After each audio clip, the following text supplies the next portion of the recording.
আজ আমরা ৭৮তম স্বাধীনতা দিবস পালন করছি। আজকের দিনে আমরা অনেকের মুখে একটা প্রশ্ন শুনি, আমরা কি সত্যিই স্বাধীন? কিন্তু কখনো এই প্রশ্নের তাৎপর্য আমরা দেখিনি। এই প্রশ্নের গুরুত্ব আমরা কখনোই বিশ্লেষণ করিনি। এরকম আরও কিছু প্রশ্ন আমার মনে সর্বদা এসেছে, যেগুলো নিয়ে আজকে আমি ভিডিও বানাতে চলেছি। এই ভিডিওতে আমি যতগুলো পারবো প্রশ্ন করার চেষ্টা করব। ভিডিও শুরু করার আগে আমি অনিমেষ আপনাদের সকলকে আমার কলমে লিখি স্বপ্ন ইউটিউব চ্যানেলে স্বাগত জানাচ্ছি। আজ 15ই আগস্ট আমাদের স্বাধীনতা দিবস। সকল ভারতবাসীকে জানাই আমার আন্তরিক প্রীতি, শুভেচ্ছা ও অভিনন্দন। ভিডিও শুরু করার আগেই জানাচ্ছি, এই ভিডিওতে বলা কথাগুলি যদি আমার ভুল হয়ে থাকে আমাকে ক্ষমা করে দেবেন, কিন্তু আমি যতটা পেরেছি কথাগুলি বাস্তবের সঙ্গে তুলে ধরার চেষ্টা করেছি। 1947 সাল থেকে আজ 2025 সাল, আজ পর্যন্ত আমরা কী পেয়েছি, কী হারিয়েছি, সেটা আপনাদের সামনে তুলে ধরব। তাই আজকের বিষয়বস্তু হতে চলেছে 15ই আগস্ট 1947 বনাম 15ই আগস্ট 2025 সাল। 1757 পলাশির যুদ্ধের পর ব্রিটিশ ইস্ট ইন্ডিয়া কোম্পানি তখন ধীরে ধীরে ভারতের বিভিন্ন অঞ্চলের ওপর নিয়ন্ত্রণ প্রতিষ্ঠা করে। 1858 সালে সিপাহী বিদ্রোহের পর ব্রিটিশরা সম্পূর্ণভাবে ভারতের ওপর শাসনভার প্রতিষ্ঠা করে, অর্থাৎ শুরু হয় ব্রিটিশদের রাজ, আর পরাধীন হয় আমাদের ভারত মাতা। তারপর প্রায় কেটে যায় 200টা বছর। ব্রিটিশ সরকারের অত্যাচারিত হতে থাকে ভারতের সমস্ত অধিবাসী।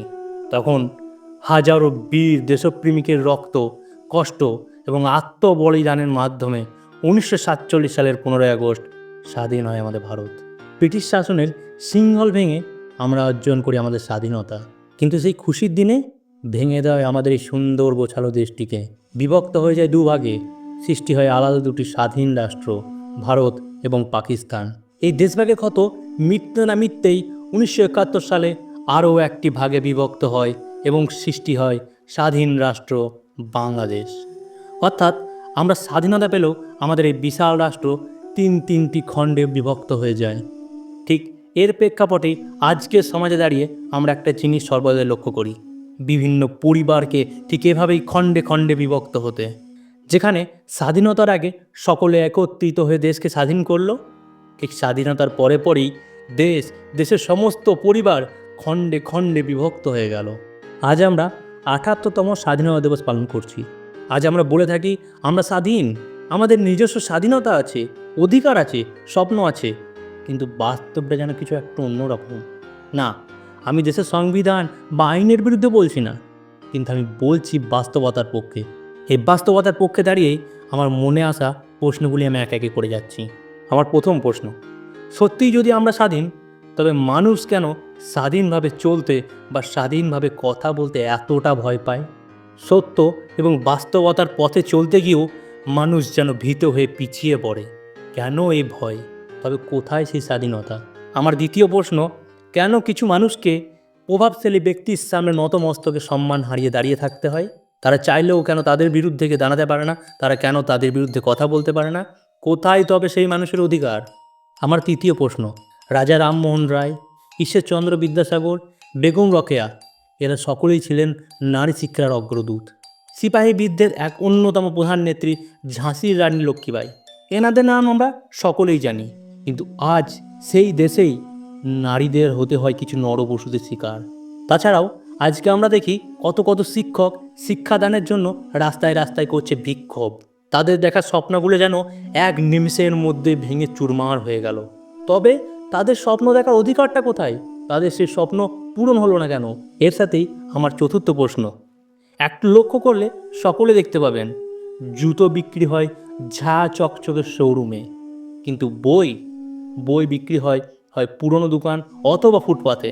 ঠিক যেন আজ শিক্ষা রাস্তায় করছে ভিক্ষা। তাই আজ আমরা শিক্ষিত সমাজ প্রতিষ্ঠা করতে গিয়ে যেন অশিক্ষিতের মতো শুধু বক্তব্যই দিয়ে যাই। কখনোই নিজেদের ভুলগুলো ধরে আমরা সেটাকে সংশোধন করি না এবং আমরা সমাজকে সঠিকভাবে শিক্ষা দিই না। তবে কোথায় সেই শিক্ষিত সমাজের, সেই শিক্ষিত বক্তব্যের দাম? কোথায় সেই সমাজ?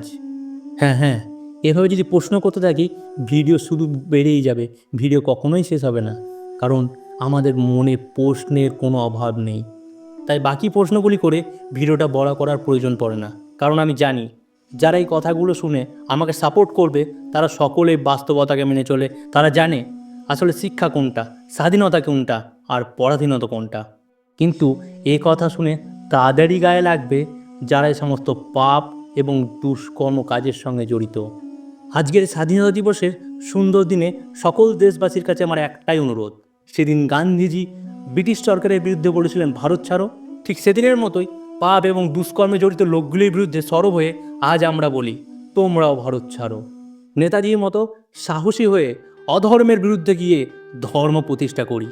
না না, এটা কোনো জাতিভেদ ধর্মের কথা বলিনি, আমি বলছি ন্যায় ধর্মের কথা।